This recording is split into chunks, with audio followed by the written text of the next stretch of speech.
తెలుగు శ్రోతలందరికీ నమస్కారం అండి. మన అలనాటి కథలు ఎవర్ గ్రీన్ స్టోరీస్ ఛానల్కి మీ అందరికీ స్వాగతం. పుష్యమి నవల వింటున్నామండి. రచన శ్రీమతి పోల్కంపల్లి శాంతాదేవి గారు. ఇక ఆలస్యం చేయకుండా మనం కథలోకి వెళ్ళిపోదాం. ఇక ముగింపుకు వచ్చేసామండి. ముగింపు ఎలా ఉందో ఇప్పుడు తెలుసుకుందాం. వీడియో చూసిన వెంటనే లైక్ చేసి షేర్ చేసి తప్పకుండా సబ్స్క్రైబ్ చేసుకోండి మన ఛానల్ని. బెల్ ఐకాన్ యాక్టివేట్ చేసుకోండి. మాటల్లో ముఖభంగిమల్లో సరోజ్ని పోల్చుకునే ప్రయత్నం చేస్తున్నది పుష్యమి. మీకిక్కడ ఈ పద్మనిలయం స్థాపించాలన్న ఉద్దేశం ఎందుకు కలిగింది? చెప్పాలంటే సరోజ్ దగ్గర తయారుగా ఉన్న జవాబు ఒక్కటే. ఒకనాడు ఈ చేతుల కంటిన బురద కడుక్కోవాలి. కానీ చెప్పలేదు. చిరునవ్వు నవ్వి ఊరుకున్నాడో. ఇక్కడ ఈ ప్రశాంత వాతావరణం ఇదంతా చూస్తుంటే నాకు మీ శిష్యరికం చేయాలనిపిస్తోంది. ఇక్కడ స్త్రీలకి ప్రవేశం ఉందా? ఉంది. అయితే మొదటి శిష్యురాలిని నేనే అవుతానన్నమాట. వారం వారం వచ్చి నేర్చుకోవడానికి వీలవుతుందా? ప్రతిరోజు పొందాలా శిక్షణ? సిటీ నుండి 25 మంది దాకా యువకులు వస్తుంటారు సెలవు రోజుల్లో. ఇక్కడ ఖచ్చితమైన నిబంధనలు లేవు. అవసరాన్ని బట్టి సడలింపు సవరింపులు ఉంటాయి. మాస్టర్ మీరొక్కరేనా? నాతో మరో 5 పనిచేస్తున్నారు. పుష్యమి వాచి చూసుకొని, వస్తాను. ఇప్పటి నుండి అల్లిపురం వెళ్లే దారి మీ పద్మనిలయం మీదుగా మార్చుకుంటున్నాను అని కారు వైపు కదిలింది. మునయ్య స్టీరింగ్ అందుకున్నాడు పుష్యమి రావడం చూసి. చాలా రోజుల తర్వాత సరోజ్కి కలకత్తా నుండి ఉత్తరం వచ్చింది. మేనత్త వ్రాసింది. చిరంజీవి సరోజ్ని ఆశీర్వదించి, ఎలాగైతేనేం పట్టిన పట్టు సాధించావు. పితృరుణం తీర్చుకున్నవాడివి. పెంచిన రుణం అలాగే ఉంచుకోవాలనుకున్నావా? ధర్మం కన్నవాళ్ల పట్లనే గాని పెంచిన వాళ్ళ పట్ల లేదా? శైలు మా కడుపున పుట్టినదైతే నువ్వు మా చేతుల్లో పెరిగినవాడివి. రెక్కలొచ్చిన పక్షిలా నీ గూటికి నువ్వు ఎగిరిపోయి నీ వాళ్ళని కలుసుకున్నావు. ఇక్కడ శైలు, అక్కడ నువ్వు. పెళ్ళి పెటాకులు లేకుండా ఎన్నాళ్ళిలా? శైలు విషయంలో మేమెప్పుడో నెత్తి రాయి చేసుకున్నాం. దానికి నీతో తప్ప మరొకరితో పెళ్ళి కాదు. నువ్వు అందుకు సుముఖంగా లేవు కదా? శైలుని చేసుకోకుంటే మానే, మరొకరిని చేసుకో. మా అభ్యంతరం లేదు సరికదా? నిన్ను చూసైనా సంతోషిస్తాం. నిన్ను చూసి చాలా రోజులైంది. ఒకసారి రా. జవాబుగా తనకు పద్మనిలయం పనులతో తీరుబడి లేదని, ఒకసారి శైలునే ఇక్కడికి పంపించమని రాశాడు సరోజ్. తను రమ్మన్నట్టుగా కాక అమ్మ పిల్లలు చూడాలంటున్నారని చెప్పి పంపమన్నాడు. అలా వ్రాయడంతో ఊరుకోక రఘు చేత మరో ఉత్తరం రాయించాడు. ఇక్కడ అందరూ నిన్ను చూడాలనుకుంటున్నారు. దసరాకి రా అంటూ. శైలు వస్తుందా? ఆమె రాకపోతే తనే కలకత్తా వెళ్ళి శైలుతో మాట్లాడాలనుకున్నాడు సరోజ్. ఉత్తరం రాసిన 15 రోజుల తర్వాత విశ్వనాథ్ నుండి టెలిగ్రామ్ వచ్చింది. శైలు శుక్రవారం ప్లేన్లో వస్తోంది. బేగంపేట వచ్చి రిసీవ్ చేసుకోమని. రెక్కలు కట్టుకొని వాలినట్లుగా సరోజ్ జీపులో బయలుదేరాడు. శైలు తను మనసారా మాట్లాడుకొని ఎన్ని రోజులైంది? శైలుని గాయపరిచి పంపించిన నాడు తనలో ఏ బాధ లేదు. ఇప్పుడు అనిపిస్తోంది తనేనా శైలుని అంతగా బాధ పెట్టగలిగింది అని. చాలా రోజులుగా మబ్బుల్లో ముసుకుపోయిన సూర్యుడు వెలికి వస్తున్నట్టుగా అతడి గుండెలో ప్రేమ వెలుగులు వ్యాపించసాగాయి. ప్లేన్ నుండి ఎయిర్ బ్యాగ్తో దిగుతున్న శైలుని ఎన్నో యుగాల తర్వాత చూస్తున్నట్టుగా తమకంతో చూడసాగాడు సరోజ్. బాగున్నావా శైలు? దగ్గరికి వస్తూనే అడిగాడు. తెల్లటి లాల్చీ పైజామాలో మల్లె పువ్వులా స్వచ్ఛంగా ఉన్న అతన్ని ఒక్క క్షణం చూసి కళ్ళు మరల్చుకుంది శైలు. అంది ముభావంగా. అతన్ని అనుసరించి వచ్చి జీపులో వెనక సీట్లో కూర్చుంది. ముందుకు రా శైలు. పర్వాలేదు, ఇక్కడే బాగుంది. శైలు ముఖంలోని ఉదాసీనత సగం ఉత్సాహాన్ని చంపేసింది. ఒకనాడు శైలు ఉన్న చోట తనున్న చోట శైలు ఉన్నట్టుగా గుర్తించడానికి ఎంతోసేపు పట్టలేదు సరోజ్కు. లోపల భయం వేసింది. శైలు కోపం పోగొట్టగలనా లేదా అని. జరిగిన సంఘటనలన్నీ చెబితే శైలు కోపం పోక ఏమవుతుందని మళ్ళీ ధైర్యం తెచ్చుకున్నాడు. అనుకున్నట్టుగా శైలుతో మాట్లాడే అవకాశమే దొరకడం లేదు సరోజ్కు. అతడు రోజులో చాలా భాగం పద్మనిలయంలో గడుపుతుంటాడు. స్నాన భోజనాదులకు ఇంటికి వచ్చిన సమయంలో పిల్లలతో కలిసిపోయినట్లుగా ఉండే శైలుని పక్కకి పిలిచి ఎలా మాట్లాడాలో తోచేది కాదు. శైలు కావాలనే తనకి అవకాశం ఇవ్వడం లేదని గ్రహించాడు. బావా నన్ను పెళ్లి చేసుకో అని ప్రార్థించిన శైలు కాదిప్పుడు. బావ లేకపోయినా బ్రతకడం నేర్చుకున్న శైలు ఆమె. నా శైలు అని చెప్పుకోగలిగిన అర్హతని పోగొట్టుకున్నది తనే కదా. ఎలా పోగొట్టుకున్నాడో ఆమె ఇక్కడి నుండి వెళ్లేలోగా చెప్పి తీరాలనుకున్నాడో. శైలు వచ్చిన 3వ రోజు లలితను వెంటబెట్టుకొని పద్మనిలయం చూడటానికి వచ్చింది. గేటు మీద ఆర్చిగా పద్మనిలయం పేరు వచ్చేలా మనీ ప్లాంట్ పాకింపబడింది. ఆ పేరు చూస్తూనే శైలు పెదవుల మీద నవ్వు పాకింది. పద్మనిలయం, బురదలో పుట్టిన పద్మనిలయం ఇది. పాపాలు అతిగా చేసిన మనిషి చివరికి విరక్తి చెంది సన్యాసిగా మారడమో, ఇలాంటి నిలయాలు స్థాపించి ప్రజాసేవలో తన పాపాన్ని కడుక్కోవడమో చేస్తుంటాడు. ఈ పద్మనిలయం అలా పుట్టిందే కావాలి. ముళ్ళతీగల ఫెన్సింగ్ లోపల ఖాళీ స్థలంలో నాటబడిన పువ్వుల మొక్కలు, బోగన్విల్లా, కొబ్బరి చెట్లు అన్నీ కలిసి ఇప్పుడిప్పుడే పరువానికి వస్తున్న పడుచులా ఒక ఆకృతిని దిద్దుకుంటున్నది. పెంపుడు నెమళ్ళు చెట్ల మధ్య తిరుగుతున్నాయి. హాస్టల్ బిల్డింగ్ కట్టడం దగ్గర నిలబడి ఉన్న సరోజ్ లలితను శైలను చూసి వాళ్ళ దగ్గరికి వచ్చాడు. శైలు ముఖం తిప్పుకొని తోటని చూడసాగింది. వదినా, నేను మల్లెపూలు కోసుకొస్తాను. నీకు అన్నయ్య అన్నీ చూపెడతాడు. ఆగు, నేను వస్తాను. శైలు మాటను వినిపించుకోకుండా లలిత పరుగు తీస్తే శైలు చేతిని సరోజ్ పట్టుకొని ఆపాడు. అంత కోపమా నేనంటే? నా ముఖం చూడటానికి కూడా ఇష్టం లేదా? నా ప్రేమ ఏమీ చేయలేదా అన్నాడు. నా కోపం ఏం చేస్తుందిప్పుడు? ప్రేమని గుప్తంగా గుండెలో దాచుకోగలిగాను, కానీ నీ కోపాన్ని దాచుకోగల శక్తి నాకు లేదు శైలు. ప్రేమ, ఆ ప్రేమ కథ ఎప్పుడో ముగిసిపోయింది బావా మన మధ్య. మళ్ళీ ఇప్పుడెందుకు ఆ ప్రసక్తి? ఆ కథ ఎప్పుడూ ముగియలేదు శైలు. కొద్ది రోజులు దట్టమైన మబ్బుల్లో కూరుకుపోయింది. ఇప్పుడు ఆ మబ్బులు చెదిరిపోయాయి. మబ్బులు చెదిరినా ముసిరినా నిన్ను పొందే అర్హత మాత్రం నేను శాశ్వతంగా పోగొట్టుకున్నాను. ఆ అర్హతని ఎలా పోగొట్టుకున్నానో నీకు చెప్తాను. భవానీ అక్క పెళ్ళి ఫణీంద్రతో కాకపోతే నా జీవితం చెడుత్రోవన ఎంత మాత్రం నడిచేది కాదనుకుంటాను. కుటుంబం ఆకలివాత పడినా, పస్తులతో నా ప్రాణాలు పోయినా అలా నైతికంగా దిగజారిపోవడం జరిగేది కాదు. నా జీవితంలో విషాదానికి, నా జీవితంలో పతనానికి కారణం ఒక పర్స్. సుధా జేబు కొట్టి తెచ్చిన ఆ పర్స్ నన్ను తిన్నగా ఒక దొంగల ముఠాలోకి తోసింది. సరోజ్ శైలుని ఆఫీస్ గదిలోకి తీసుకెళ్లి ఫణి వ్రాసిన ఉత్తరాలు ఆమె చేతిలో పెట్టాడు. ఆ రోజు విజయదశమి.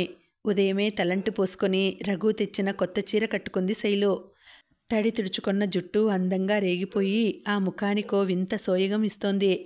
సరోజ్ గదిలోకి వెళ్ళింది. అతడు పద్మనిలయం వెళ్ళబోతున్నాడు. చీర బాగుందా? చీరలో నువ్వు బాగున్నావు. శైలు తన మీదికి విసిరిన పైట అందుకుంటూ అన్నాడు. శైలుతో కలకత్తాలో గడిపిన రోజులు గుర్తుకు వచ్చాయి. శైలు కొత్త చీర కట్టుకున్నదంటే ఇలాగే తన దగ్గరగా వచ్చి చీర బాగుందా అని అడిగేది. తను ఇదే జవాబు చెప్పేవాడు. నీకింకో మాట తెలియదా అని బుంగమూతి పెట్టేది. ఇప్పటికీ ఇంతే తెలుసు, పెళ్ళయ్యాక ఇంకేమైనా తెలుస్తాయేమో తెలియదు అనేవాడు నవ్వుతూ. గతం ఒక దృశ్యంగా హృదయ పలకం మీద మెదిలి సరోజ్ పెదవులు నవ్వుతో విచ్చుకున్నాయి. నవ్వుతున్నావెందుకు? శైలు జుట్టు ముందుకు వేసుకోవడంలో కుడి చెంప సగం మూసుకుపోయింది. చంద్రబింబాన్ని సగం మబ్బు మూస్తే ఎంత అందంగా ఉంటుందో అంత అందంగా ఉంది శైలు. ఆ ముఖాన్ని ఒక్కసారి చేతిలోకి తీసుకోకుండా ఉండలేకపోయాడు సరోజ్. అపురూపంగా ఆమె చెంపల్ని తన చేతుల్లోకి తీసుకున్నాడు. ఎవరూ ఎన్నడూ తాకని ఈ బుగ్గలని ఈ చేతులతో తాకాలంటే సిగ్గేస్తుంది శైలు. ఎవరో చూస్తున్నారన్నట్లుగా తన పైట అడ్డంగా పెట్టుకొని సరోజ్ పెదవులతో తన పెదవులు కలిపిన శైలు క్షణం తర్వాత విడదీసుకొని అంది. నువ్వెప్పుడూ అలా మాట్లాడకూడదు. ఆ సంగతి మొన్నే స్పష్టం చేశాను. నీకు ప్రేమించిన హృదయం ప్రేమనే తప్ప కళంకాన్ని భరించలేదు. నువ్వు భరించగలిగినా నీ జీవితంలోకి ప్రవేశించాలంటే నాకు సిగ్గుగా ఉంది. నువ్వు ప్రవేశించవద్దు, నేనే నీ జీవితంలోకి ప్రవేశిస్తాను సరా? చిన్నపిల్లకు తప్పిపోయిందనుకున్న తనకెంతో ఇష్టమైన బొమ్మ తిరిగి హఠాత్తుగా చేతికందితే ఎంత ఆనందంగా ఉంటుందో అంత ఆనందంగా ఉంది శైలుకి. బావకి తనకి మధ్య అలుముకున్న మబ్బు తెరలు విచ్చిపోయాయి. ఒకరిని ఒకరు స్పష్టంగా చూసుకోగలుగుతున్నారు. మంచి చెడుల పడుగు పేక మానవ జీవితం అంటే. చెడ్డలేని తప్పు చేయని మనిషి ఎవరుంటారు? పోతే ఆ తప్పు ఒక్కో మనిషి జీవితంలో ఒక్కో రకంగా ఉంటుంది. బావ అతడి కోసం దొంగ కాలేదు. తన అక్క సౌశీల్యం కోసం దొంగల ముఠాలో చేరాడు. తన వాళ్ల కోసం దొంగ అయ్యాడు. ఈ దొంగ ఒక దొరకంటే గొప్పవాడి తన కోసం చెడిపోయిన మనిషిని క్షమించలేం గాని ఒకరి కోసం చెడిపోయిన మనిషి తప్పకుండా క్షమకు అర్హుడవుతాడు. తను బావని క్షమించలేకపోతే, ఊరడించి హృదయానికి హత్తుకోలేకపోతే ఈ ప్రపంచంలో ఇంకెవరినీ క్షమించలేదు. ఎవరినీ తన వాళ్ళని చెప్పుకోలేదు. శైలు గుండెల్లో సరోజ్ మీద ప్రేమ సెలయేటి ఊటలా ఉబ్బుకుతోంది. ఆ ఊట తనని తడిపేస్తుంటే సరోజ్కి ఉక్కిరి బిక్కిరిగా ఉంది. ఇంత అదృష్టానికి ఆనందానికి తను అర్హుడా అని ప్రశ్నిస్తూనే ఉంది ఓవైపు మనసు. ఈరోజు కూడా నీ పద్మనిలయం వెళ్ళాలా? ఇవాళ రేపే కదా నేనుండేది. నాతో ఈ 2 రోజులు గడపకూడదు? Building construction లెక్కలున్నాయి. చూసుకొని భోజనాల వేళ వరకు వచ్చేస్తాను అన్నాడు సరోజ్. పద్మనిలయం ఇంచుమించు నిర్జనంగా ఉంది. పక్షుల కిలకిలా రావాలు, చెట్ల ఆకుల సందులోంచి గాలి చేసే ఈలలు తప్ప మరో శబ్దం లేదు. సరోజ్ తన ఆఫీసు గదిలో కూర్చుని ఫైల్స్ తిరిగేయసాగాడు. నమస్తే శివప్రసాద్ బాబు. ఉలికిపాటుతో తలెత్తాడు సరోజ్. ఎదురుగా గుమ్మం దగ్గర చేతులు జోడించుకుని నిలబడి ఉంది పుష్యమి, అందంగా చెక్కిన బొమ్మలా. నమస్తే అన్నాడు కొంచెం గాబరాగా. మీ ఏకాంతం చెడగొట్టానా? పుష్యమి గదిలోకి వచ్చి హ్యాండ్ బ్యాగ్ టేబుల్ మీద ఉంచి కుర్చీలో కూర్చుంది. కాంత పురుషుడి ఏకాంతం చెడగొట్టదా అనుకున్నాడు మనసులో. మీరెక్కువగా మాట్లాడరు, చిరునవ్వుతో సరిపుచ్చుతారెందుకు? తక్కువగా మాట్లాడి ఎక్కువగా చేయడం గొప్పవాళ్ళ లక్షణం కాబట్టి. మళ్ళీ నవ్వి విజయదశమి రోజు విజయం చేశారు అన్నాడు. పండగ రోజు చాలామంది తమకిష్టమైన పనులు చేస్తారు. నేను ఈరోజు నాకిష్టమైన పని చేశానన్నమాట. మా అన్నయ్య తను ఫారెన్లో ఉండిపోయి ఇక్కడ ఎస్టేట్ వ్యవహారాలు నా మెడకు చుట్టకపోయి ఉంటే నేను మీ పద్మనిలయంలో చేరిపోయి ప్రశాంతంగా కాలం గడిపేదాన్ని. ఆ తర్వాత పుష్యమి మాటల్లో తను పుష్యమిని ఇంటి వద్ద వదిలేశాక జరిగిన కొన్ని విషయాలు సూచనగా తెలిసాయి సరోజ్కు. పుష్యమి సంగతులు ఏం వినాలన్నా భయమే సరోజ్కు. తన మనస్సింకా పాడు చేసే సంగతులు ఏం తెలుస్తాయోనని భయం. కానీ అతడిలోని మానవత్వం హెచ్చరిస్తూనే ఉంది. ఆమె జీవితం నాశనం కావడానికి ఒక విధంగా నువ్వు కారణమైనప్పుడు ఆమెను శాంతి తీరం చేర్చే బాధ్యత నీకు లేదా? ఒక బాధ పీడిత నుండి పారిపోయి మరొకరి బాధల్ని ఎలా తీర్చగలవు అంటోంది అంతరాత్మ. మీరు పెళ్లి కావలసిన వారు. మీకు పెళ్ళయ్యాక ఒక ఇంటికి వెళ్ళిపోయాకైనా మీ అన్నయ్య వచ్చి ఆస్తి వ్యవహారాలు చూసుకోడా? నాకు పెళ్ళి కాదు. ఎందుకలా అంటున్నారు? పుష్యమి దాపరికం లేకుండా తనకెందుకు పెళ్లి కాదో చెప్పింది. చెప్పి అంది, నన్నెంతో ప్రేమించిన ప్రియుడు నేను చెడిపోయానని తెలిసి పారిపోయాడు. ఆ జన్మాంతం బ్రహ్మచారిగా గడిపి తన పాపానికి శిక్ష విధించుకుంటానని నాకు ఉత్తరం రాసి పంపి ఇంకెవరినీ నాకు మోసపుచ్చాలని లేదు. పుష్యమి కలంకిత కావడానికి శిరీష్ ఎంతవరకు కారణమో సరోజ్కు తెలుసు. ఆ కథ కొత్తగా వినాల్సింది కాదు. శిరీష్ పుష్యమిని ఎంత ప్రేమించాడో కూడా తెలుసు. అంత ప్రేమించినవాడు ఎలా ఆమెను విడిచి పారిపోగలిగాడు? అతడలా చేయాల్సింది కాదు అన్నాడు సానుభూతిగా. అతడి చోటున మీరే ఉంటే ఏం చేసేవారు? ఈ పద్మనిలయం ఒక ఆశ్రమం లాంటిది. ఈ ఆశ్రమ నిర్వాహకుడి చోటున కూర్చొని ఒక ప్రేమికుడి చోటున నేనుంటే ఏం చేసేవాడినో ఎలా చెప్పగలను? మీ ఇన్నేళ్ల జీవితంలో ఆ చోటున ఎప్పుడూ కాలిడలేదా? ఎక్కడ కాలు పడిందా అని ఆలోచిస్తున్నారా? నా కాలు ఎక్కడ పడిందో ఆ సంగతి వదిలేయండి. మీ శిరీష్ చేసిన పని మాత్రం మంచిది కాదంటున్నాను. మంచిది కాదని మీరెలా అంటారు? నిజమైన ప్రేమకి చెడుని స్వీకరించే శక్తి గాని చెడుని పంచే శక్తి ఉండదు. అతడు నిజమైన ప్రేమికుడు కాదన్నమాట. కరెక్ట్. అందుకే అతన్ని నేను ఈజీగా మర్చిపోయాను. అతన్ని మర్చిపోవడానికి ఒక మంచి మనిషి సాయం చేశాడు. అతడే లేకపోతే శిరీష్ చేసిన ద్రోహానికి నేను కుళ్ళి కుళ్ళి చచ్చేదాన్నేమో. పుష్యమిని ఇంకా ముందుకు పోనివ్వడం ఇష్టం లేదు సరోజ్కు. పుష్యమి ఇన్ని సంగతులు బయట పెట్టడానికి కారణం తన నుండి సరోజ్ని లాగాలనే ప్రయత్నం తప్ప ఇంకేం కాదని తెలిసిపోయింది. ఫైల్ మూసి లేచాడు. శైలు విమానం ఎక్కబోయే ముందు సరోజ్ చెయ్యి గట్టిగా నొక్కింది.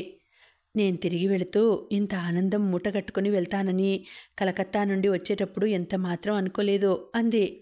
అమావాస్య నాటి రాత్రి నీలాకాశంలో నక్షత్రాల కాంతి లాంటిది శైలు కళ్ళని వింతగా మెరిపిస్తోంది. నువ్వు గ్రీన్ సిగ్నల్ ఇస్తూనే నాన్న రెక్కలు కట్టుకు వాల్తాడో, ముందున్న ముహూర్తం పెట్టిస్తాడో. నాకు రాసే ఉత్తరం మాత్రం స్పెషల్గా ఉండాలి. రాస్తావు కదూ? అతడి చేతిని వదల్లేక వదులుతున్నట్టుగా వదిలి ముందుకు కదిలింది. సరోజ్ చెయ్యి ఊపుతుంటే వెనక్కి తిరిగి చూస్తూ వెళ్ళింది. విమానం గాల్లోకి లేస్తుంటే సరోజు హృదయంలో చెప్పలేని శూన్యత ఆవరించింది. శైలుని తను అందుకుంటూనే పోగొట్టుకుంటున్నాడో. ఇప్పుడు పోగొట్టుకుంటాడేమో. శైలుని పొందడానికి తను అనర్హుడని అనుకుంటే తన జీవితంలో ప్రవేశించి తనలోని న్యూనతని తరిమివేస్తానంటోంది. మామూలు మనుషులు పొందే ఆనందాన్ని, అనుభూతిని తనకిస్తానంటోంది. ఎందుకో ఈ అదృష్టం నమ్మబుద్ధి కావడం లేదు. అదృష్టం అనేది తనతో ఎప్పుడూ ఆడుకుంటూనే ఉంది. ఓ శివప్రసాద్ బాబూ! పక్కన పరిచితమైన గొంతు విని ఉలిక్కిపడ్డట్టుగా తల తిప్పాడు సరోజ్. పుష్యమి ఆమెను చూస్తూనే అతడిలో ఏదో గాబరా. ఎవరిని పంపడానికి వచ్చారు? చెప్పాడు. పుష్యమి తన స్నేహితురాలికి వీడ్కోలు ఇవ్వడానికి వచ్చిందట. సిటీకి వచ్చి కూడా మా ఇంటికి రాకుండా పోతారన్నమాట అంది నిష్ఠురంగా. మరోసారి వస్తాను. ఇప్పుడే రావాలి. కనిపించినప్పుడే తప్పించుకుపోతే కనపడనప్పుడు వస్తారా? ఇప్పుడే రండి. పని ఉంది, మరోసారి. మీ పని పద్మనిలయంలోనేగా, ఎప్పుడూ ఉండేదే అది. మా ఇంటికి వచ్చి టీ తీసుకొని వెళ్ళండి. సరోజ్ జవాబుతో తనకు పని లేదన్నట్టుగా డ్రైవర్ని కారు ఇంటికి తీసుకెళ్ళమని చెప్పింది. మీ ఇష్టం. జీపు మీ ఇంటికైనా పోనివ్వండి, మా ఇంటికైనా పోనివ్వండి. అడ్రస్ చెప్పండి. అతడు స్టీరింగ్ అందుకుంటూ అడిగాడు. అతడి వాలకం చూస్తుంటే పుష్యమి ఆహ్వానం ఎంతమాత్రం ఇష్టం లేదని తెలుస్తూనే ఉంది. సరోజ్ని ఇంట్లోకి తీసుకెళ్లకుండా ఆవరణలో గొడుగులా ఉన్న సపోటా చెట్టు క్రింద కుర్చీలో కూర్చోపెట్టి పుష్యమి ఇంట్లోకి వెళ్ళింది. నౌకరికి టీ కోసం పురమాయించి, మన ఇంటికి ఎవరొచ్చారో చూద్దూరా అంటూ తల్లిని పిలిచింది. ప్రభావతి ఇంటి బయటకి వచ్చి షాక్ తిన్నట్టుగా అయింది. సరోజ్ వెంకటేషుగా తమ ఇంట్లో నౌకరు పాత్ర నిర్వహించడం ఆమెకు నిన్న మొన్న జరిగినట్టుగానే ఉంది. ఈయనేనమ్మా నేను చెప్పిన శివప్రసాద్ బాబు. కిష్టగిరిలో పద్మనిలయం స్థాపించి అందులో చాలా మంచి పనులు నిర్వహిస్తున్న నిస్వార్థ ప్రజాసేవకులు. సరోజ్ వాచి చూసుకొని, నాకిక సెలవిస్తారా అన్నాడు. అంత తొందరా? అతడు లేచే ప్రయత్నం విరమించుకొని, సరే ఏం చెబుతారో చెప్పండి అన్నాడు. చెప్పాల్సినవన్నీ మీ పద్మనిలయంలో చెప్పాను. మీరు చెప్పాలి నాకిప్పుడు. ఏం చెప్పాలి? సరోజ్ నవ్వాలనుకున్నాడు కానీ నవ్వలేకపోయాడు. ఒకసారి వచ్చి నా కృతజ్ఞత స్వీకరించి వెళ్ళమని ప్రార్థించాను ఆ రోజు సరోజ్ని. తను దుష్ట శిక్షణ కోసం వెళ్తున్నానని, ఆ ప్రయత్నంలో తను చావడమో, చంపితే హంతకుడిగా ఉరికంబం ఎక్కడమో ఖాయమని, మరి కలుసుకునే వీలుండదని చెప్పి వెళ్ళారు. కానీ ఆయన బ్రతికి ఉంటే నా ప్రార్థన మర్చిపోలేరు. ఏ పరిస్థితుల్లోనూ తనను నా నుండి దాచుకోలేరని నా నమ్మకం. మీకు అతడి మీద అంత భక్తి ఎలా కలిగింది పుష్యమి? అతడు దొంగ. మిమ్మల్ని కిడ్నాప్ చేయడంలో ప్రధాన పాత్ర అతడిది. ఎలా ఏర్పడిందో చెప్తాను, ఉండండి. పుష్యమి ఇంట్లోకి వెళ్ళి సరోజ్ షర్టుతో తిరిగి వచ్చింది. ఇది భయంకరమైన ఆ రాత్రి. నాకు తెలివి సరిగా లేని ఆ స్థితిలో ఈ షర్టు విప్పి నా గుండెల మీద ఆచ్ఛాదనగా వేశారు. ఆయన స్త్రీని ఎంత పవిత్రంగా చూసుకుంటారో నాకు ఆ సంఘటన చెప్పింది. నన్ను కాపాడాలని ప్రాణాలకు తెగించి పోరాడారు. ఆ క్షణం నుండి ఆయన్ని నా గుండెల్లో దేవుడిగా నిలుపుకొని పూజిస్తున్నాను. ఈ షర్టుని తాకితే ఆయన్ని తాకినట్టుగానే ఉంటుంది. దీనితో ఈ 3 సంవత్సరాలలో ఏర్పడిన అనుబంధం మామూలుది కాదు. సరోజ్ మీ కళ్ళబడితే ఏం చేస్తారు మీరు? క్షణం తడబాటుగా చూసింది పుష్యమి. ఏం చేస్తానా? ఏమో, పట్టలేని ఆనందంతో పిచ్చిదాన్ని అయిపోతానేమో. అతడు మీ ఆరాధన తెలిసి స్వీకరించని పరిస్థితి ఉంటే? తుపాకీ దెబ్బతిన్నట్టుగా విలవిల్లాడిన భావం పుష్యమి కళ్ళల్లో కదిలింది. అతడు ఈ ప్రపంచంలో లేడనుకుంటే బ్రతకగలను. మళ్ళీ జన్మలో ఆయన్ని కలుసుకుంటానన్న ఆశకి ప్రాణం పోస్తూ ఉండి ఆయన చేత కాదనబడితే మళ్ళీ జన్మకి వేచి చూసే అవసరం కూడా ఉండదు. నేనసలు బ్రతికి ఉండలేను, చచ్చిపోతాను. తన ముందున్నది ఒక పరాయి మగవాడని గాని, అతడి ముందు తన హృదయం ఇలా విప్పకూడదని గాని తెలియనంత అమాయకంగా బేలగా అంది పుష్యమి. సరోజ్ లేస్తూ, మీ ఆరాధన చూస్తుంటే అతడు ఈ ప్రపంచంలో ఎక్కడున్నా వెదికి తెచ్చి మీకు అప్పగించాలనిపిస్తోంది అన్నాడు. అంటుంటే అతడి గొంతు ఎందుకో వణికింది. అతడు వెళ్ళిపోయాక గాని పుష్యమికి తను చేసిన తప్పేమిటో తెలియలేదు. అలా ఒక పరాయి మగవాడి ముందు తన హృదయం విప్పి ఎలా చూపగలిగింది? అతడు పరాయిగా కనిపించకపోవడమే కావాలి, కానీ అతడు ఏమనుకుంటాడు తన గురించి? ఈ పిల్లకి ప్రేమమైకంలో ఎవరి ముందు ఏం మాట్లాడాలో తెలియనట్టుంది అనుకుంటాడేమో. పుష్యమాసపు తొలి రోజు. ఆకాశం మబ్బు పట్టడం వల్ల సాయంత్రం 5 కాకముందే ప్రొద్దు గుంకిపోయినట్టుగా ఉంది. వాతావరణం చల్లగా, ఆకాశం మబ్బుగా ఉంది. అల్లిపురంలో తమ బంగ్లా పై అంతస్తు గదిలో కిటికీ దగ్గరగా కూర్చొని అవతలికి చూస్తున్నది పుష్యమి. వాతావరణం ఇలా మబ్బు పట్టి ఉన్నప్పుడల్లా పుష్యమిలో శ్రీశైలంలో తనని దుండుగులు ఎత్తుకుపోవడం, శిరీష్ జ్ఞాపకాలు కార్చిచ్చులా రగులుతాయి. తన జీవితం ఎలా బుగ్గి అయిందో గుర్తుకు వస్తుంది. మనిషి కొయ్యబారిపోయినట్టుగా ఒకచోట కూర్చుండిపోతుంది. వరిచేలు కోతలవుతున్నాయి. కనీసం వారం రోజులైనా ఉండాలి ఇక్కడ. అన్నగారి ఇండియా తిరిగి వచ్చే వరకు ఈ ఎస్టేట్ వ్యవహారాలు చూడడం, ఈ బాధరబందీ అనవసరంగా తగిలించుకున్నానా అనుకుంటుంది ఒక్కోసారి. ఏ ఆశ్రమంలోనో చేరిపోయి ఈ బాధలకు అతీతమయ్యే స్థితికి చేరుకోగలిగితే ఎంత బాగుండునో. చెట్టు ఆకుల్ని శిశిరం రాలిస్తే వసంతం కొత్త ఆకులు తొడుగుతుంది. మ్రోడు చెట్టు ఎన్ని వసంతాలు వచ్చినా ఆకులు తొడగలేదు. ఒక విధంగా తన జీవితము అంతే. పెళ్లి కాకముందే శీలం హరింపబడిన ఆడపిల్ల. ప్రేమించిన ప్రియుడి చేత నిర్దాక్షిణ్యంగా వదిలివేయబడింది. మండుటెండలో మందమారుతంలా తనకి ఊరట కలిగించేది సరోజ్ జ్ఞాపకం ఒక్కటే. ఆ జ్ఞాపకం చుట్టూ ఎన్ని సుందర స్వప్నాలు అల్లుకుంది. ఆ స్వప్నాలని కూడా తనకి తెలియకుండానే చిందరవందర చేసేశాడు సరోజ్. సరోజ్కి మీ ఆరాధన తెలిసి స్వీకరించలేని పరిస్థితిలో అతడుంటే ఆ మాటలు గుర్తుకు వస్తే చాలు పుష్యమికి గుండె బద్దలైపోతున్నట్టుగా ఉంటుంది. సరోజ్తో తనకున్న పరిచయం చాలా స్వల్పం. ఆ కాస్తలోనే అతడినెంతో ఉన్నతంగా మనసులో నిలుపుకుంది. ఆ ఉన్నతమూర్తి జీవితంలో ఎప్పుడైనా కనిపించడమే జరిగితే తన ఆరాధనని, ప్రార్థనని కాదని పోలేడని అనుకుంది. ఆ భ్రమలో ఎంత తృప్తి! నిజంగా అతడు కనపడడమే జరిగితే తన కళ్ళెదురుగా చెడిపోయిన ఈ పుష్యమిని మన్ననగా ఎందుకు చూస్తాడు? అతడిలోని మానవత్వం తనని చూసి జాలి పడితే పడవచ్చు. జాలికి స్వీకరించడానికి ఎంత దూరం! అంత గాఢంగా ప్రేమించిన శిరీష్ తన నుండి పారిపోగా నేలరాలిన ఈ లతకు సరోజ్ ఎందుకు ఆధారమవుతాడు? శివప్రసాద్ మగవాడు కాబట్టి, మగవాడి మనస్తత్వం ఎలా ఉంటుందో తెలుసు కాబట్టి తనకి ఒక నిజం చెప్పి తన కళ్ళు తెరిపించాడు. తన కథ వింటే ఎవరైనా సానుభూతి చూపవచ్చు, కానీ తనకి కావలసిన ప్రేమని, గుండెల్లో కాస్త చోటుని ఎవరు ఇవ్వరు. చివరికి సరోజైనా. చిక్కటి విషాదం గుండెల్ని పిండుతుంటే పుష్యమి కళ్ళు కన్నీళ్లతో నిండు కోనేర్లయ్యాయి. అదే సమయంలో గేట్లోంచి జీపు రావడం, బంగ్లా ఆవరణలో ఆగడం మసకబారిన చూపులకు తెర కవతలి దృశ్యం చూస్తున్నట్టుగా అనిపించింది. పుష్యమి గబగబా కళ్ళు తుడుచుకొని ఆశ్చర్యంగా చూడసాగింది. జీపులోంచి కాకి రంగు దుస్తుల్లో ఉన్న యువకుడు దిగాడు. తన కళ్ళు తనని మోసం చేయడం లేదు కదా?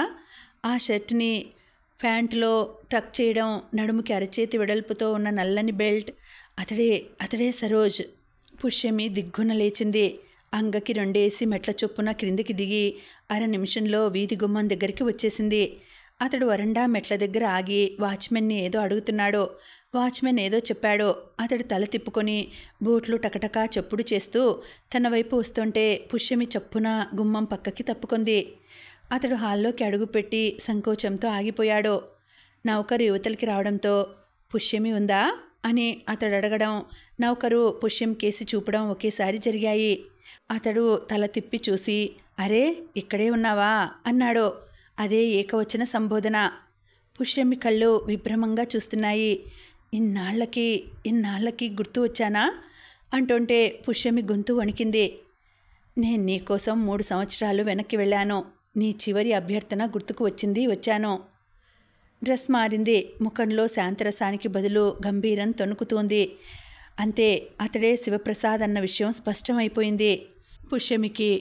ఇన్ని రోజులు అతను గుప్తంగా ఉండడం గుర్తుకు వచ్చి పుష్యమి హృదయం అభిమానంతో నిండిపోయింది. రండి, మెట్లెక్కి పైకి వచ్చింది. కూర్చోండి, కుర్చీ చూపింది. సరోజ్ కూర్చున్నాడు. ఆ రోజు నీ అభ్యర్థనే కాదు, నీకు శివప్రసాద్ చేసిన వాగ్దానం కూడా నన్ను నీ దగ్గరికి లాక్కు వచ్చేలా చేసింది. పుష్యం నిష్ఠూరంగా, విధివశాత్తు మనం కలుసుకోకపోతే నా అభ్యర్థన ఎక్కడ గుర్తుండేది అంది. నిజమే, నేను ముఠాలో చేరి గడిపిన ఆ రోజుల్ని ఒక పీడకలలా మర్చిపోతున్న సమయంలో నువ్వు మళ్ళీ తారసపడకపోతే నిన్ను, నీ అభ్యర్థనను గుర్తు చేసుకునేవాడిని కాదనుకుంటాను. ఇప్పుడు మాత్రం ఆ జీవితం పీడకలగా మర్చిపోవడానికి వీల్లేకుండా ఆ జీవితానికి సాక్ష్యంగా నువ్వున్నావు. నీకు జరిగిన అన్యాయము సాక్ష్యంగా ఉంది. ఆ రోజు నీకు వాగ్దానం లాంటిది ఒకటి చేశాను. మా బాస్, నా సహచరులు ఉచితానుచితాలు మర్చిపోయి నీ మీద జరిపిన అత్యాచారానికి వాళ్ళందరి తరపున శిక్ష అనుభవించడానికి నేను సిద్ధంగా ఉన్నానని. ఇప్పుడు ఆ శిక్ష నీ చేత వేయించుకొని దోషపరిహారం చేసుకోవాలని కూడా వచ్చాను. ఆ శిక్ష ఏ రూపంలో ఉంటుందో నేను ఆ రోజే సూచించానే, గుర్తుంది. అది నిజంగా మీరు శిక్షగా భావించేటైతే అంతకు మించిన శిక్ష నాకు మరొకటి ఉండదు. అలాంటి శిక్ష కంటే నాకు మరణం మేలు. ఈ మాట అని క్రిందికి వెళ్ళిపోయింది పుష్యమి. సరోజ్ గదిలో ఒంటరిగా మిగిలిపోయాడు. ఒక బాధ్యతగా పుష్యమిని స్వీకరించాలని వచ్చాడు. ఈ నిశ్చయానికి రావడానికి తనలో ఎంత ఘర్షణ జరిగింది, స్వార్థాన్ని జయించడానికి ఎంతగా పోరాడవలసి వచ్చింది. సమస్యలన్నీ తీరిపోయి శైలుని అందుకోబోయే సమయంలో నా గతేమిటి అంటూ తనకెదురుగా వచ్చింది పుష్యమి. స్వార్థానికి, మానవత్వానికి హోరాహోరీ జరిగిన పోరాటంలో స్వార్థం ఓడిపోయింది. పుష్యమి ఒకనాడు విధిస్తానన్న శిక్షకు తనను సిద్ధం చేసుకొని వచ్చాడు. ఇది శిక్ష అనుకుంటే అంతకు మించిన శిక్ష తనకు లేదంటుంది పుష్యమి. నిజమే, ఎంత ప్రేమున్నా అభిమానం తర్వాతే అది. పుష్యమి వస్తున్నట్టుగా మెట్ల మీద స్లిప్పర్ల శబ్దమైంది. 1/2 నిమిషం తర్వాత ఆమె టీ కలపడానికి కావలసిన సరంజామాతో నౌకరు గదిలోకి వచ్చారు. ట్రే స్టూల్ మీద పెట్టి వెళ్ళిపోయాడు నౌకరు. పుష్యమి మౌనంగా టీ కలపసాగింది. సరోజ్ తదేకంగా ఆమె ముఖంలోకి చూడసాగాడు. మొట్టమొదటిసారిగా ఆమెను చూసిన సంఘటన గుర్తుకు వచ్చింది. చెట్ల మీద కుహుకుహులాడుతూ స్వేచ్ఛగా ఆనందంగా ఎగిరే గువ్వపిట్టలా శిరీష్తో చెయ్యి కలుపుకు తిరగడం ఒక దృశ్యంలా హృదయ ఫలకం మీద మెదిలింది. ఆ గువ్వపిట్ట రెక్కలు విరిచేసి ఆమెను జతపక్షి నుండి విడదీయడంలో తన పాత్ర చాలా ఉంది. తను కనిపిస్తే పిచ్చిదాన్ని అయిపోతానేమో అన్న ఆమె పిచ్చిది కాకపోవడం అలా ఉంచి కనీసం ఆనందించినట్టు కూడా లేదు. ఈ పొరపాటు తనదే. శిక్ష పొందడానికి వచ్చానని చెప్పకపోతే ఆమె నిజంగా ఆనందించి ఉండేది. ఎంత పొరపాటు చేశాడో, ఈ పొరపాటు తనే దిద్దాలి. పుష్యమి టీ కప్పు అతడి దగ్గరికి తెచ్చింది. తీసుకోండి. ఆ రోజు మీరు నా పట్ల చూపిన దయకు ఈ టీ కప్పుతో నా కృతజ్ఞత చెల్లించుకుంటున్నానని అనుకోకండి. మీ దయకు ప్రతిఫలంగా నేనేం చెల్లించదలుచుకోలేదు. మీ దయను పదిలంగా ఒక మధురమైన జ్ఞాపకంగా గుండెల్లో దాచుకుంటాను. మనిషే నీ ఎదుటున్నాడు, జ్ఞాపకాలతో అవసరమేమిటి పుష్యమి? మృదువుగా అడిగాడు. పుష్యమి కళ్ళెత్తి సరోజ్ కళ్ళల్లోకి చురుగ్గా చూసింది. ఇప్పుడున్నాడు, కానీ ఎప్పుడూ ఉండడు. సరోజ్గా నా కోసం ఎత్తిన ఈ అవతారం శాశ్వతం కాదని నాకు తెలుసు శివప్రసాద్ బాబు. అవతరించడంలో పరమార్థం సాధించకుండానే అవతారం ఎలా చాలిస్తాను? పరమార్థమా? చేసిన పాపం కడుక్కోవాలని ప్రజాసేవలో పడిపోయాను. ప్రేమ సంగతి మర్చిపోయాను. నిన్ను చూశాక మళ్ళీ అది గుర్తుకు వచ్చింది. నిన్ను మొదటిసారిగా ఎక్కడ చూశానో తెలుసా? ఎక్కడ చూశారు? జూలాజికల్ పార్కులో. రతన్ గుప్తనిధి కోసం ప్లాన్ వేయడం, తనని పార్కుకి తీసుకెళ్లి పుష్యమిని మొదటిసారిగా చూపించడం, చూసిన ఆ క్షణంలో పుష్యమి సౌందర్యం పట్ల తనకు కలిగిన అభిప్రాయం, చాలా సంగతులు చెప్పాడు సరోజ్. తొలిచూపులోనే ఆమె పట్ల తనకు ఆకర్షణ ఏర్పడిందన్న చిన్న అబద్ధం కూడా చెప్పాడు. బావా, నేను అక్కడి నుండి వచ్చి 3 నెలలు గడిచిపోయాయి. ఇంతవరకు నేను కోరుకున్న ఉత్తరం నీ దగ్గర నుండి రాలేదు. కనీసం నాన్నకు కూడా రాయలేదు నువ్వు. బహుశా నేను వచ్చేశాక పద్మనిలయం పనుల్లో పడి నన్ను మర్చిపోయి ఉంటావు. అవును, అలాగే సరిపెట్టుకోవాలి నేను. లేకపోతే నువ్వు కావాలని ఈ విషయం అశ్రద్ధ చేశావనుకుంటే నాకు చెప్పలేని బాధగా ఉంటుంది. నన్ను ఏడిపించడం నీకు అలవాటేగా. బావా, నాకు పద్మనిలయం కార్యక్రమాల్లో నీతో సమానంగా ఉత్సాహంగా పాల్గొనాలని ఉంది. మన పెళ్ళవుతూనే నా ఉద్యోగానికి రిజైన్ చేస్తాను. అమ్మా నాన్న నన్ను విడిచి ఉండలేమంటున్నారు. వాళ్ళకి నీ పద్మనిలయంలో ఏదైనా చిన్న పని కల్పించు. వాళ్ళకి పూర్తిగా వృద్ధాప్యం వచ్చేశాక మన నీడలో విశ్రాంతి తీసుకుంటారు. వెంటనే ఉత్తరం రాస్తావు కదూ. నీ ఉత్తరంలో నిన్ను చూసినట్టుగానే ఉండాలి. నువ్వు నాతో మాట్లాడినట్టుగానే ఉండాలి. అమ్మ నిన్ను మరీ మరీ చూడాలంటోంది. వీలు చూసుకొని ఒకసారి వచ్చి వెళ్ళు. నీ శైలు. పుష్యమితో సరోజ్ కొత్తగా అనుబంధం ఏర్పరచుకున్న తర్వాత శైలుకి ఆ సంగతి తెలియచేయాలని ఉత్తరం రాయడం, రాసిన ప్రతిసారి అది పోస్టులో వేసే ధైర్యం లేక చించివేయడము జరిగింది. ఈ విషయం తనంత తానుగా శైలుకి తెలియజేసే ధైర్యం లేదన్న సంగతి తెలిసిపోయింది అతడికి. కొంచెం ఆలస్యంగానైనా శైలుకి ఈ సంగతి తెలిసిపోతుంది. ఇదేమిటని నిలదీస్తుంది శైలు. మానవత్వపు ప్రేరణలో ధర్మబద్ధుడై ఒకనాటి చర్యల ఫలితంగా చెడిపోయిన అమ్మాయిని పాణిగ్రహణం చేశానని చెబుతాడు. శైలు, నీకు కావాలనుకుంటే పెళ్ళవుతుంది. పుష్యమికి అలా కాదు. చెడిపోయిన ఆ అమ్మాయిని నేను తప్ప ఇంకెవరూ చేసుకోరు. ఒక విధంగా ఈ వియోగం నీకు నాకు అలవాటైపోయిందేగా. ఈసారి మళ్ళీ జన్మ వరకు మనం వేచి ఉండాలి. పేదవి దగ్గరికి వచ్చిన అమృత భాండం క్రిందపడి బ్రద్దలైతే ఆ మనిషి ఎలాంటి ఆశాభంగం చెందుతాడో తను ఊహించనిది కాదు. అయినా తప్పది శిక్ష శైలుకి. తనను ప్రేమించినందుకు ఆమె పొందుతున్న ప్రతిఫలమిది. సరోజ్ తనని పాణిగ్రహణం చేస్తాడని తెలిసాక అతడితో చాలా చనువుగా ఉండడం మొదలుపెట్టింది పుష్యమి. తరచూ పద్మనిలయం వస్తోంది. అతడితో ఇంటికి వచ్చి భోజనం చేస్తోంది. ఇద్దరి మధ్య కబుర్లు అనంతంగా దొర్లిపోతున్నాయి. సరోజ్లో ఈ మార్పుకు ఇంటిల్లిపాది విస్తుపోతున్నారు. ఉండబట్టలేక ఒకరోజు అడిగేసింది సుందరమ్మ. ఆ అమ్మాయితో ఈ చనువేమిటని. సూటిగానే చెప్పాడు సమాధానం. పుష్యమిని నేను పెళ్లి చేసుకోవాలనుకుంటున్నానమ్మా. పుష్యమితో నీకు పెళ్ళా? శైలు గతేమిటి? అది వెళ్ళి బావిలో దుకాలా? నేను నాకు నచ్చిన అమ్మాయిని పెళ్లాడితే శైలు బావిలో దూకడం దేనికి? తను తనకి నచ్చిన వాడిని చేసుకుంటుంది. పుష్యమిని తను మనస్ఫూర్తిగా చేసుకుంటున్నానని వాళ్ళు అనుకోకపోతే పుష్యమి తన భార్య అయి వచ్చాక ఆమె బ్రతుకు వీళ్ళ మధ్య నవ్వుల పాలు అవుతుందని తెలుసు సరోజ్కు. అందుకే పుష్యమిని చేసుకోవడంలో ఒక కారణం ఉన్నట్టుగా కాక ఆమె ఆకర్షణకు లోబడినట్టుగా వాళ్ళు అనుకునేలా ప్రవర్తిస్తున్నాడు. ఆమె మహా అందగత్తె కావచ్చు, గొప్ప వంశస్థురాలు కావచ్చు. కానీ ఇవేవి శైలు వదిన ప్రేమకు సరితూగవన్నయ్యా. రఘు తను చిన్నవాడినన్న విషయం కూడా మర్చిపోయి ఆవేశంగా అన్నాడు. పుష్యమి కూడా నన్ను తక్కువగా ప్రేమించడం లేదు. శైలు వదినకి ఈ సంగతి తెలిస్తే ఎంత బాధపడుతుందో. రఘు ఆ రోజే శైలుకి ఉత్తరం రాసేశాడు అన్ని వివరాలతో. శైలు నుండి జవాబు వచ్చింది. రఘు, బావ గురించి నాకు తెలిసినంతగా ఇంకెవరికీ తెలియదనుకుంటాను.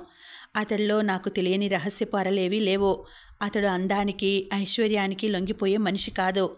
ఒకవేళ నువ్వు రాసిందే నిజమైతే అలాంటి మనిషి కోసం నేను ప్రాకులాడను. నా భర్త అయ్యే వ్యక్తి గుండెల్లో నేనొక్కదాన్నే ఉండాలి. ఇది ప్రతి ఆడపిల్ల కనీసపు కోరికేగా. అతడు ఇంకెవరి ఆకర్షణలోనో పడి గిలగిలా కొట్టుకునేవాడు కాకూడదు. ఈ ధోరణిలో సాగిపోయింది శైలు ఉత్తరం. తన ఉత్తరం అందుతూనే శైలు వదిన పరిగెత్తుకు వస్తుందనుకున్న రఘు ఊహ తలక్రిందులైపోయింది. కొంప తగలబడిపోతున్నా ఈ ఆడవాళ్ళకి ఇంత అభిమానం ఏమిటో అని విసుక్కున్నాడు. పుష్యమి వివాహం నిరాడంబరంగా చేయదలుచుకున్నానని, అది ఇంటి దగ్గర కాకుండా తిరుపతి కొండ మీద చేయదలుచుకున్నానని చెప్పారు హర్షవర్ధన్. మీ ఇష్టం ఎలా ఉంటే అలా జరిపించండి, దేనికి నా అభ్యంతరం ఉండదు అన్నాడు సరోజ్. ముహూర్తం కూడా పెట్టుకున్న తర్వాత తన విముఖత్వాన్ని కాస్త తగ్గించుకుంది సుందరమ్మ. తను కాదన్నా పెద్దింటి పిల్ల కోడలై వస్తోంది. కొడుకు ఇష్టమై చేసుకుంటున్నాడు. తను కోడలికి మంచిది కాకపోతే కొడుక్కి మంచిది కాదన్న లోకనీతి తెలుసు సుందరమ్మకి. ఆ విధంగా కొడుకుని దూరం చేసుకోవడం ఇష్టం లేదు. మీరు ఎంత నిరాడంబరంగా పెళ్లి చేసుకోదలుచుకున్నా కొన్ని లాంఛనాలు విడిచిపెట్టకూడనివి శివా. పెళ్ళి అనేది మళ్ళీ మళ్ళీ వచ్చేది కాదు కదా జీవితంలో.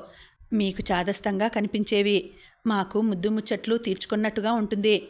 రేపు పంచమి, అమ్మాయికి నిశ్చితార్థం అంది. ఇలాంటి సందర్భాలలో తనకు వచ్చేది ఒక్కటే ముక్క అన్నట్టు నీ ఇష్టమమ్మా అన్నాడు సరోజ్.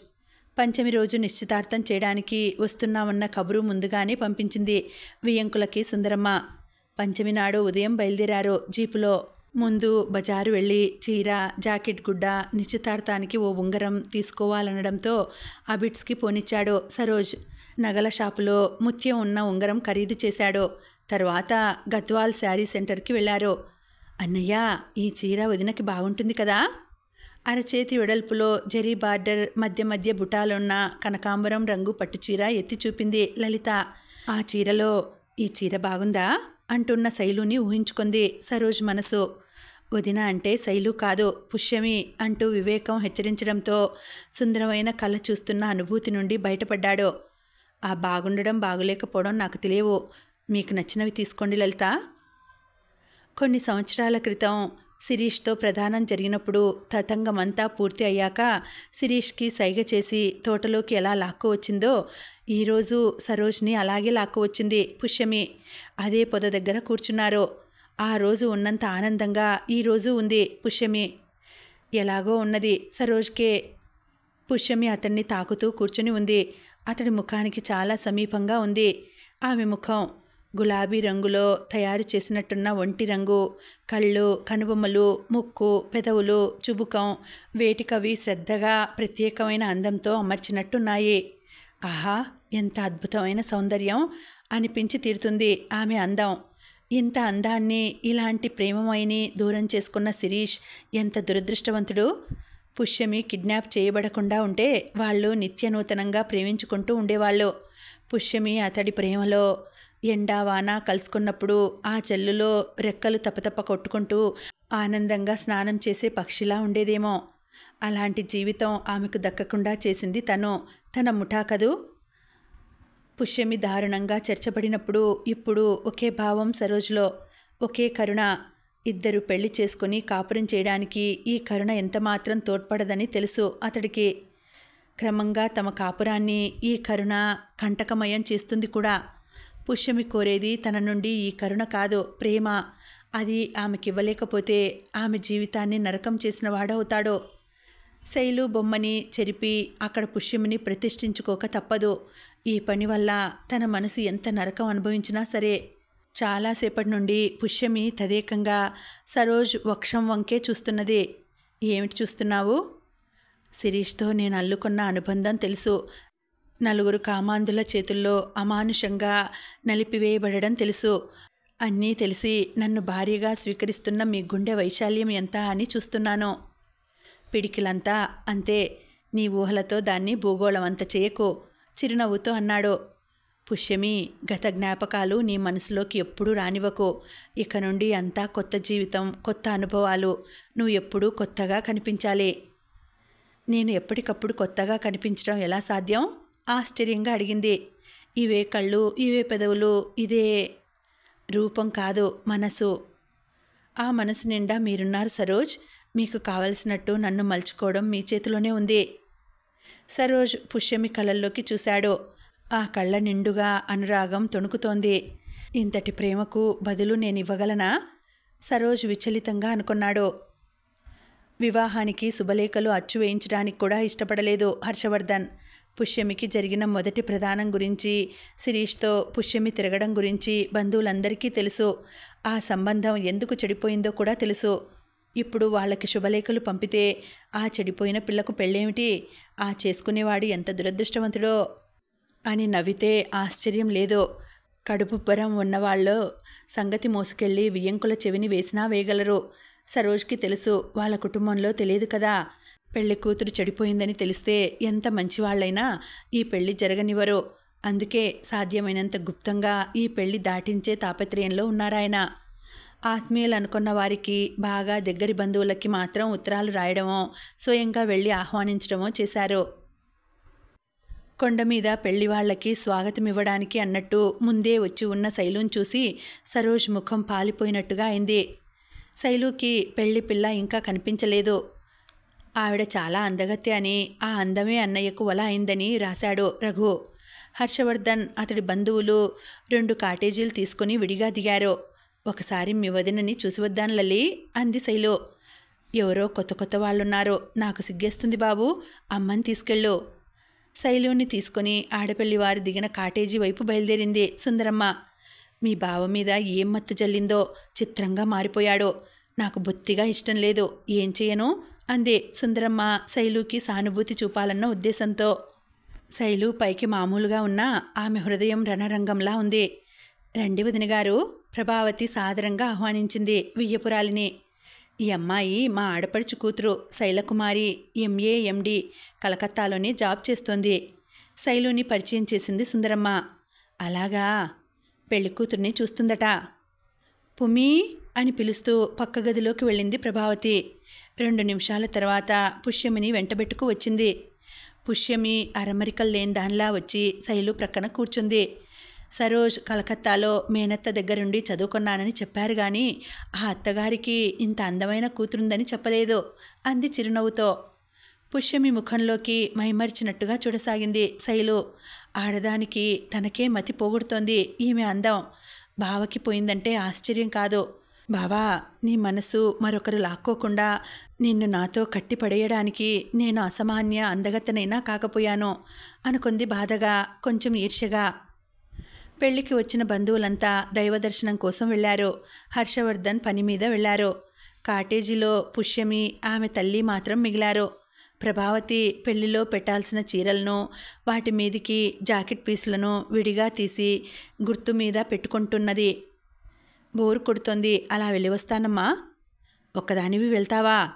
ఎక్కడికి వెళ్ళను, అలా రోడ్డు పొడవునా వెళ్ళి తిరిగి వచ్చేస్తాను. తొందరగా వచ్చేయి. ప్రభావతి మళ్ళీ చీరలు చూసుకోవడంలో పడిపోయింది. పుష్యమి కాటేజ్ బయటకు వచ్చింది. ఎక్కడ చూసినా కొత్త ముఖాలు. కొత్త ముఖాలు చూడడంలో మనిషికి అదో విచిత్రమైన ఆసక్తి. యాత్రికులని చూస్తూ తెల్లగా మెరుస్తున్న గుళ్ళని చూసి నవ్వుకుంటూ మేఘాలతో ముసుగులు వేసుకుంటున్న చిన్న పెద్ద పర్వతాల సౌందర్యానికి తన్మయమవుతూ మెల్లగా అడుగులు వేస్తూ, ఈ సమయంలో సరోజ్ తన పక్కన లేనందుకు విచారపడుతూ కాటేజీలను దాటి చాలా దూరం వచ్చేసింది. అప్పటికే కాళ్ళు లాగడం మొదలు పెట్టేసరికి అలసటగా ఓ బండ మీద చతికిల పడింది. ప్రక్కనే సగం పగలగొట్టిన పెద్ద బండరాయి ఉంది. అవతలి పక్క ఎవరో మాట్లాడుతున్నారు. ఆ గొంతులు ఆడ మగవి కావడంతో పుష్యమిలో కుతూహలం రేగింది. శ్రద్ధగా వినసాగింది. ఆడగొంతు ఏడుస్తున్నట్టుగా, సాధిస్తున్నట్లుగా ఉంది. మగ గొంతు అనునయిస్తూ సంజాయిషి ఇస్తున్నట్టుగా ఉంది. అయితే సరదాగా షికారుకు వచ్చిన వాళ్ళు కాదన్నమాట. వింటున్న కొద్దీ కుతూహలం ఎగిరిపోయి భయం అలుముకుంది. నా మనసును ఒక్కదానివే అర్థం చేసుకోగలవు అనుకున్నాను శైలు. నా మనసు నీ ముందు విప్పినట్టుగా ఎవరి ముందు విప్పలేదు. ఏం అర్థం చేసుకోలేదంటావు? అందరూ అనుకుంటున్నట్టుగా నువ్వు ఆమె అందానికి అంతస్తుకి లొంగలేదంటావు. ఎన్నిసార్లు చెప్పినా ఇదేగా. మరి దేనికి లొంగినట్టు? అసలు సంగతి చెప్పకుండా అర్థం చేసుకో అంటే ఏమని అర్థం చేసుకోను?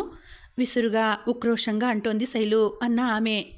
అంటే ఆమె సరోజ్ మరదలు శైలకుమారి అన్నమాట. అతడి గొంతుని ఎప్పుడో పోల్చుకుంది సరోజ్ అని. నువ్వు ఇందాక దెప్పినట్టు అందంలో నిన్ను ఆమెతో పోల్చుకొని నిన్ను తక్కువ చేసే దుస్థితికి దిగజారలేదు. నువ్వు తనంత అందగత్తెవి కాకపోవచ్చు. అయినా నా కంటికి నువ్వే అందగత్తెవి. ఆమెను చేసుకోవడానికి మీరు ఊహించే కారణాలు కానీ కావు. కానీ చాలా బలమైన కారణమే ఉంది. ఆ కారణం నేను చెప్పలేను. మనసు విప్పి నాతో చెప్పుకున్నట్టు ఇంకెవరితో చెప్పలేనన్నావే. ఎన్నైనా చెప్పగలను, ఇదొక్కటి తప్ప. కానీ ఇది ఒక స్త్రీ మాన మర్యాదలకు సంబంధించిన విషయం. అది బయట పొక్కడం అంటే ఆమెను సాటి స్త్రీ ముందు తక్కువ చేయడం అన్నమాట. కారణం వివరించి చెప్పమని పట్టుబట్టకు. నన్ను మాత్రం నమ్ము. నేను ఆకర్షణకు లొంగిపోయి ఈ పెళ్లి చేసుకోవడం లేదు. ముఠాలో నేను పని చేస్తున్నప్పుడు నా వల్ల జరిగిన ఒక పాపానికి ప్రాయశ్చిత్తమే ఆమెతో నాకు జరుగుతున్న ఈ పెళ్ళి.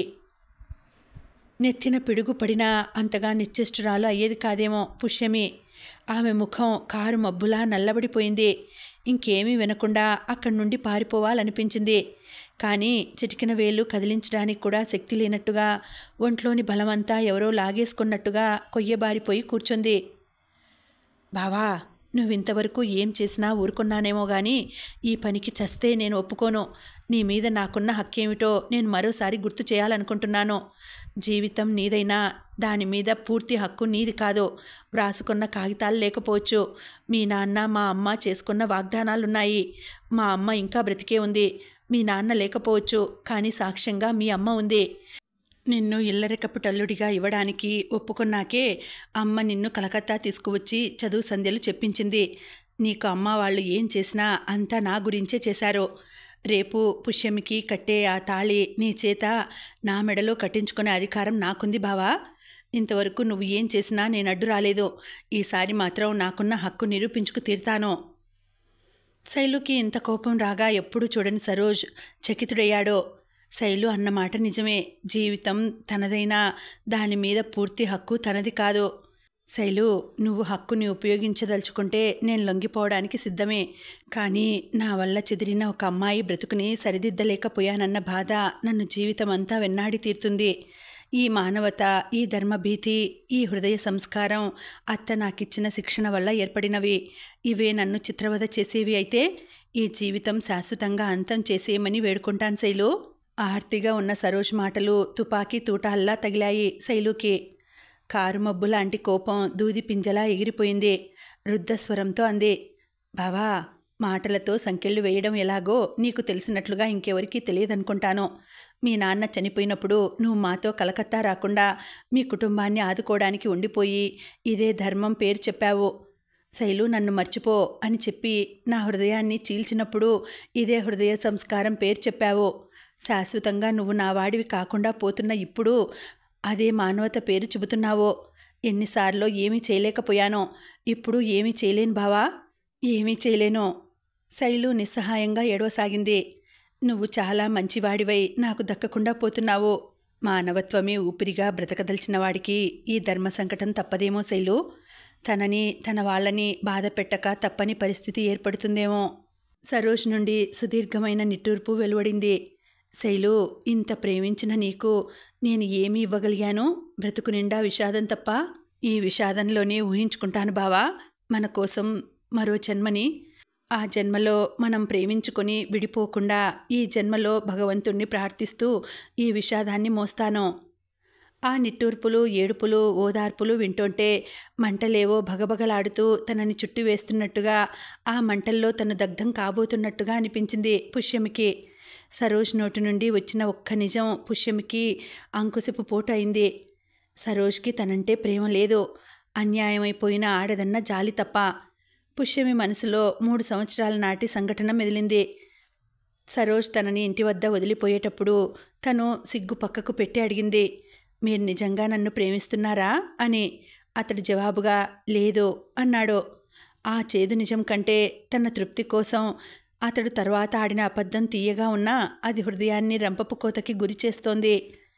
మహోన్నత మూర్తిగా సరోజ్ హృదయం ఇదివరకే శైల అనే అమ్మాయి గెలుచుకుంది. అక్కడ తనకెంత మాత్రం చోటు లేదు. భగవంతుడా, నేను ప్రేమించిన 2 వ్యక్తులలో ఒకరు నన్ను నిర్దాక్షిణ్యంగా గెంటివేశారు తన హృదయం నుండి. మరొకరు తన హృదయానికి యువతలే ఉంచేశారు నన్ను. ఎవరి ప్రేమకు నోచుకొని జన్మనిచ్చావా?